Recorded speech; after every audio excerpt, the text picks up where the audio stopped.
જી નમસ્કાર, હું TR Jadav TR એજ્યુકેશનમાં ફરીથી એક નવા વિડીયોમાં તમારું સ્વાગત છે. મિત્રો, જીએસઆરટીસી હેલ્પરની તૈયારી માટે અમારી ચેનલમાં ફ્રી વિડીયો લેક્ચર સિરીઝ શરૂ કરવામાં આવેલ છે, જેમાં ટેકનિકલ અને નોન ટેકનિકલ બંને પ્રકારના વિડીયો ડેલી બેઝ પર અપલોડ કરવામાં આવે છે, જેની 160+ વિડીયો બનાવેલા છે હેલ્પરના સિલેબસ પ્રમાણે.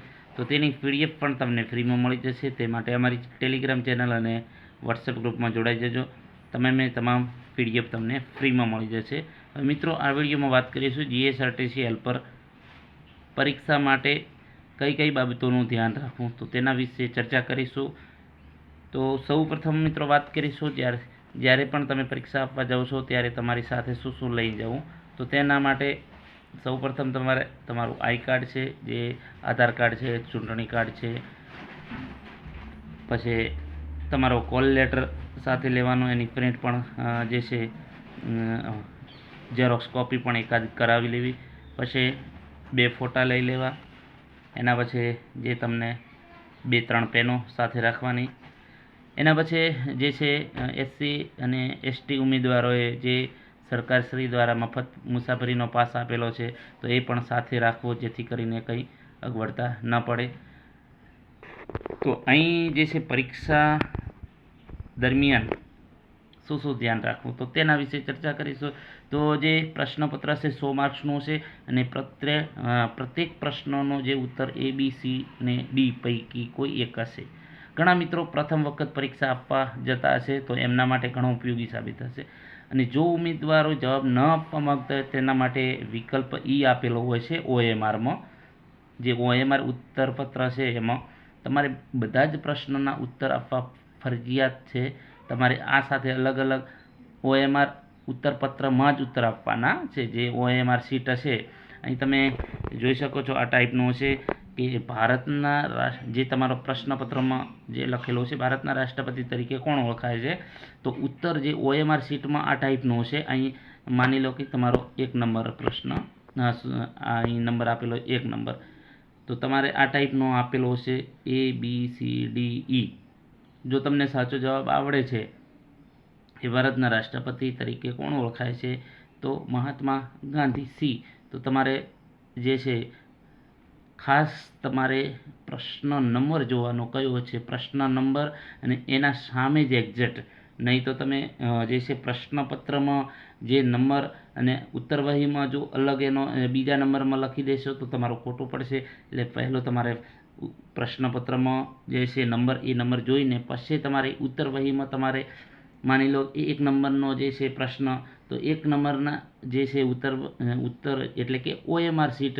તો OMR શીટમાં આ ટાઈપનો આપેલો છે, અલગ અલગ 1, 2, 3, 4 એ પ્રમાણે 100 સુધી. તો એના સામે જ માની લો કે એકમાં તમારો C સાચો જવાબ છે, તો પછી તમારે C ઉપર જે બ્લુ પેન અથવા તો બ્લેક પેનથી તમારે ઘાટો કરી દેવાનું છે એના ઉપર. તો આ ટાઈપનું જે છે વ્યવસ્થિત, મતલબ કે છેકછાક ન થવું જોઈએ, નહીં તો પાછું પ્રોબ્લેમ થશે. તો આ રીતે તમારે ગોળ રાઉન્ડમાં તમારે કરવાનું રહેશે. તો ઉપરોક્ત ઉદાહરણમાં જવાબ C છે. આથી Cનું વર્તુળ કાળું કરેલ છે. સાચી અને ખોટી પદ્ધતિથી વર્તુળ ડાર્ક કરવા બાબતની સૂચના OMRની પાછળ છે. એટલે કે જે તમે કઈ રીતે કરવું, તો એનું પણ બતાવેલ છે કે તમારે ડાર્ક કઈ રીતે કરવું, તો એ પ્રમાણે તમે જોઈ શકશો. એના પછી વાત કરીશું 1 થી 100 પ્રશ્નો પૂરેપૂરા છપાયેલા છે કે કેમ, તેની પ્રથમ ખાતરી કરી લેવી. એટલે કે જે તમારું પ્રશ્નપત્ર છે અને જે OMR શીટ છે, એમાં પણ એક વખત ચેક કરી લેવું કે 1 થી 100 પ્રશ્નોનો બરાબર આપેલો છે અને પ્રશ્નો પણ પૂરેપૂરા છે. એની ખાતરી કરી લેવી જોઈએ. કંઈ ફાટેલું નથી કે તૂટેલું ન. તો જો કોઈ ક્ષતિ હોય, ફાટેલું તૂટેલું હોય, તો સૌપ્રથમ તમારે પ્રશ્ન પુસ્તિકા જે છે નિરીક્ષક પાસેથી અચૂક બદલાવી લેવી. ઉમેદવારને OMR ઉત્તરપત્ર મળ્યા બાદ જો તેઓ દ્વારા તેનો નાશ કરવામાં આવશે કે ગુમ કરવામાં આવશે, તો તે ઉમેદવાર ગેરલાયક ઠેરવવામાં આવશે અને ભવિષ્યમાં પરીક્ષાઓમાં બેસવા માટે પ્રતિબંધ મૂકવા ઉપરાંત ફોજદારી ગુનાને પણ પાત્ર બનશે. પરીક્ષા શરૂ થયેથી પૂરી થાય તે દરમિયાન ઉમેદવારે પરીક્ષાર્થીએ પરીક્ષા ખંડ છોડવાની મનાઈ છે. પુસ્તિકા ઉમેદવારને મળે કે તરત જ OMR ઉત્તરપત્રમાં નિયત કરેલ જગ્યાએ પોતાનો બેઠક નંબર સ્વચ્છ અક્ષરે લખવાનો રહેશે. તેમજ બેઠક નંબર નીચે આપેલા જે વર્તુળ છે એમાં ડાર્ક કરવાનું રહેશે. તેમજ OMR ઉત્તર જે પત્રની સિરીઝ અને પ્રશ્નપત્રની સિરીઝ એક જ હોવાની ખાતરી કરવાની. આ મિત્રો ખાસ ધ્યાન રાખવાનું, તમારું જે OMR ઉત્તરપત્ર છે, જે OMR શીટ એની સિરીઝ અને જે પ્રશ્નપત્રની સિરીઝ એક જ હોવી જોઈએ. એ ખાસ ધ્યાન રાખવું, નહીં તો પ્રોબ્લેમ થશે મિત્રો. પ્રત્યેક સાચા જવાબ દીઠ 1 ગુણ મળવાપાત્ર થશે. મંડળ દ્વારા જે ગુણાંકન પદ્ધતિમાં માઇનસ પદ્ધતિ દાખલ કરવામાં આવેલ છે, તો જે પ્રત્યેક ખોટા જવાબ દીઠ, ખાલી છોડેલ જવાબ દીઠ, છેકછાક OMRની પાછળ જણાવ્યા પ્રમાણેની ખોટી પદ્ધતિ, એક કરતાં વધુ વિકલ્પ દર્શાવેલ જવાબ દીઠ જે છે 0.25 તમારું માઇનસ ગુણ કાપવામાં આવશે. પરંતુ જો ઉમેદવાર જવાબ આપવા માંગતા ન હોય અને વિકલ્પ ઈ ડાર્ક કરશે તો 0.25 ગુણ કાપવામાં આવશે નહીં. આન્સર કી ફાઇનલ કરતી વખતે જો મંડળ દ્વારા એક પ્રશ્નના એકથી વધુ વિકલ્પો સાચા છે તેમ જાહેર કરવામાં આવે ત્યારે સાચા વિકલ્પ પૈકી કોઈ પણ જવાબ માટે 1 ગુણ મળવાપાત્ર છે. OMR ઉત્તરપત્રમાં નિશ્ચિત જગ્યા સિવાય ઉમેદવારે પોતાનો બેઠક ક્રમાંક લખવો નહીં તથા પોતાની આગવી ઓળખ છતી થાય તેવી રીતે નામ સહિતની અન્ય કોઈ પ્રકારની નિશાની કરવાની મનાઈ છે. તેમ છતાં પણ કોઈ નિશાની કે ઓળખ માલુમ પડશે તો એ ગેરશિસ્ત ગણવામાં આવશે અને ગેરલાયક ગણવામાં આવશે. OMR ઉત્તરપત્રમાં જે પ્રમાણપત્રમાં ઉમેદવાર તથા નિરીક્ષક બંનેની સહી ફરજિયાત છે. આ ખાસ ધ્યાન રાખવાનું, OMR જે સીટ છે એમાં તમારો સહી પણ કરવાની રહેશે અને નિરીક્ષકની, તો એ ભૂલી ના જવાનું.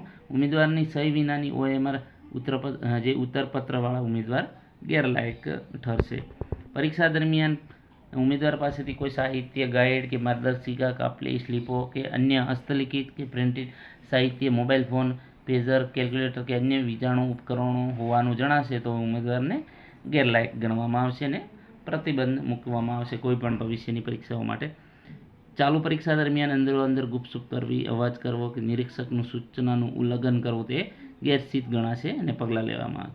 ખાસ ધ્યાન રાખવું, ઉમેદવારે વાદળી, બ્લુ અને કાળી બોલપેનથી ઉત્તરો લખવાના રહેશે. અન્ય શાહી કે પેન કે પેન્સિલ તથા સફેદ શાહીનો ઉપયોગ કરી શકાશે નહીં.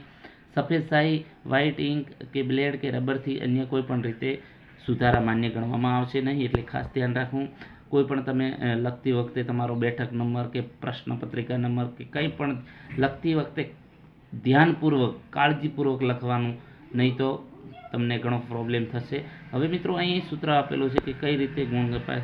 મેળવેલ ગુણકનું ગાણિતિક સૂત્ર અહીં છે કે સાચા જવાબની સંખ્યા ગુણ્યા 1 માઇનસ ખોટા જવાબની સંખ્યા ઇન્ટુ 0.25 પ્લસ ખાલી છોડેલ જવાબની સંખ્યા ઇન્ટુ 0.25 પ્લસ છેકછાક કે એક કરતાં વધુ વિકલ્પ દર્શાવેલ જવાબની સંખ્યા ઇન્ટુ 0.25 બરાબર ઉમેદવારને પ્રાપ્ત થતા ગુણ. આ રીતે તમને તમારા જે સાચા જવાબનું માર્ક્સ મળશે. આ ટાઈપનું જે એક સૂત્ર છે. પરીક્ષા પૂરું થયા બાદ OMR ઉત્તરપત્ર વર્ગ નિરીક્ષકને સોંપ્યા બાદ વર્ગખંડ છોડવાનું રહેશે. તેમજ કરવામાં કસૂર થયેલથી ઉમેદવારને ગેરલાયક ઠરવામાં આવશે. તેમજ ભવિષ્યમાં પરીક્ષા બેસવામાં દેવામાં નહીં આવે. તો આ ખાસ મિત્રો ધ્યાન રાખવું જે છે મુદ્દાઓ છે, તમારી આવનારી જે એક્ઝામમાં ઘણા ઉપયોગી સાબિત થશે. ખૂબ જ કાળજીપૂર્વક કોઈ પણ તમે ઉત્તર વહીમાં એટલે કે જે OMR શીટમાં કંઈ પણ તમારો બેઠક નંબર છે, પ્રશ્નપત્રિકા સિરીઝ નંબર છે, જે પણ તમે લખો છો એ ખાસ ધ્યાન રાખવાનું. જે તમારો બેઠક નંબર તો એ જે છે એના પ્રમાણે જ ભૂલ ન થવી જોઈએ, નહીં તો પ્રોબ્લેમ થશે મિત્રો. એટલે ખાસ કાળજીપૂર્વક તમારે જે પણ સીટ ભરવાની છે એ પ્રમાણે તમારો બેઠક નંબર અથવા તો જે તમે પ્રશ્નોના જવાબો એ પણ શાંતિથી લખવાનું, કોઈ પણ ગભરાયા વગર. મિત્રો આ ટાઈપનો જે SC/ST ઉમેદવારો માટે પાસ ડાઉનલોડ કરી લેવો અને જે તે બસમાં જાઓ તો એ તમારે બતાવવાનું રહેશે, એટલે તમારા પાસેથી પૈસા કંડક્ટર નહીં લે. આ જે છે SC/ST માટે, અને આ પાસ એટલે લોકલ બસ અને એક્સપ્રેસ માટે ઉપયોગ થઈ શકશે.